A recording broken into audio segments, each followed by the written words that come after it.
Salut tout le monde, bienvenue sur ma chaîne. Moi c'est Christelle Pandji. Ici je vous partage mon expérience, les conseils, les astuces concernant Campus France. Dans cette vidéo, je vais vous parler de quelque chose qui est très important, qui est tellement récurrent au niveau de l'ambassade. Quand vous demandez le visa, c'est le refus de votre visa par rapport au motif 5. On va voir quels sont les documents que l'ambassade permet à justifier le refus de visa par motif 5 et comment vous pouvez remédier à cet motif, parce que oui, vous pouvez aussi remédier à ça juste après le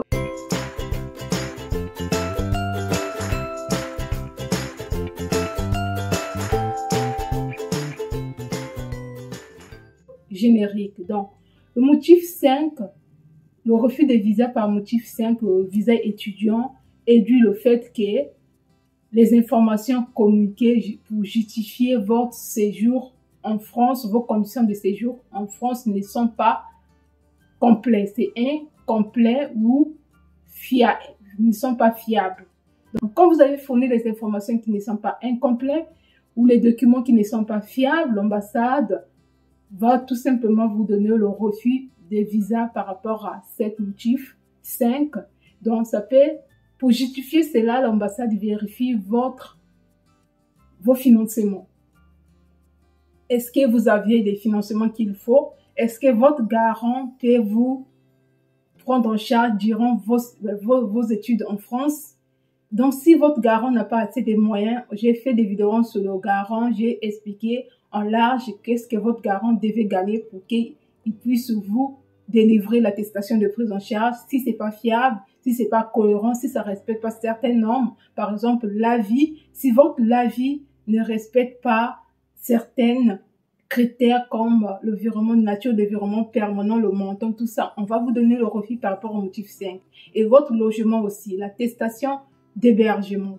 Votre logement, vous devez le trouver dans le même ville que vous avez eu votre inscription. Par exemple, si votre logeur, vous avez trouvé l'inscription par exemple à Montpellier et que votre logeur qui va vous accueillir, qui va vous héberger se trouve à Nîmes.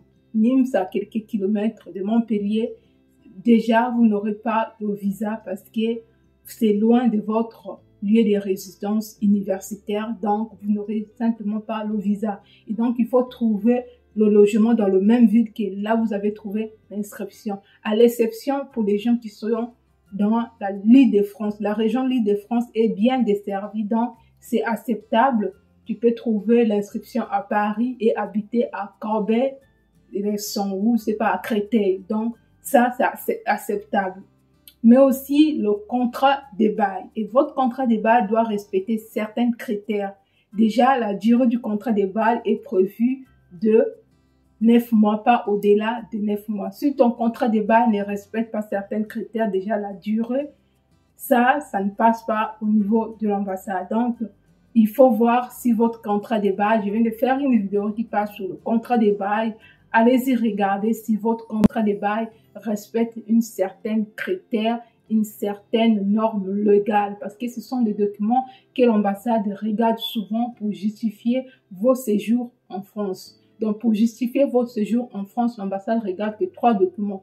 Vos financements, donc ça peut être l'attestation de virement irrévocable ou encore l'attestation d'hébergement. La personne qui vous a signé l'attestation d'hébergement aussi doit respecter certaines conditions. Ses revenus, l'avis d'imposition, donc pour plein de choses, plein de documents fournis par la personne qui va vous loger doit être aussi authentique, doit être aussi fiable.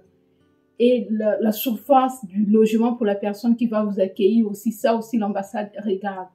Et vous avez le contrat de bail. Le contrat de bail qui est signé par l'étudiant lui-même. Donc, c'est vous-même qui signez le contrat de bail par votre nom. Et pour ce faire, ça doit respecter aussi certains critères pour que l'ambassade puisse prendre en compte ces critères pour éviter le refus de motif 5. Maintenant, si vous avez eu le refus par rapport au motif 5, vous pouvez lui remédier tout simplement.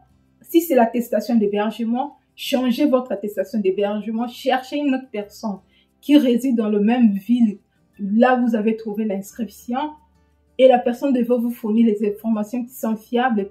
Les documents accompagnés à cette attestation d'hébergement doivent être fiables.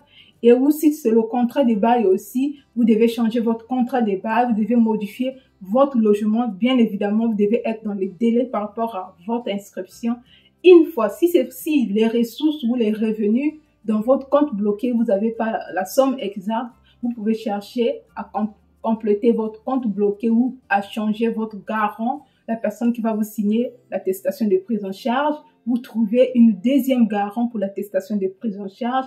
Une fois réunis, vous pouvez encore aller solliciter votre visa. Ça ne sert à rien de faire des recours parce que parfois, il ne répond pas. Donc, une fois que vous avez des nouveaux éléments, des nouveaux papiers, vous le mettez dans votre dossier, vous demandez encore, prenez encore rendez-vous pour déposer à une deuxième fois votre demande de visa. Ça marche, je connais déjà des personnes à qui ça marchait il y a 1 an, 2 ans.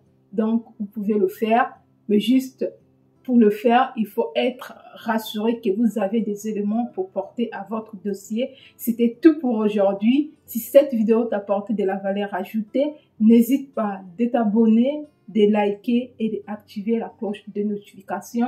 Je te dis à très bientôt.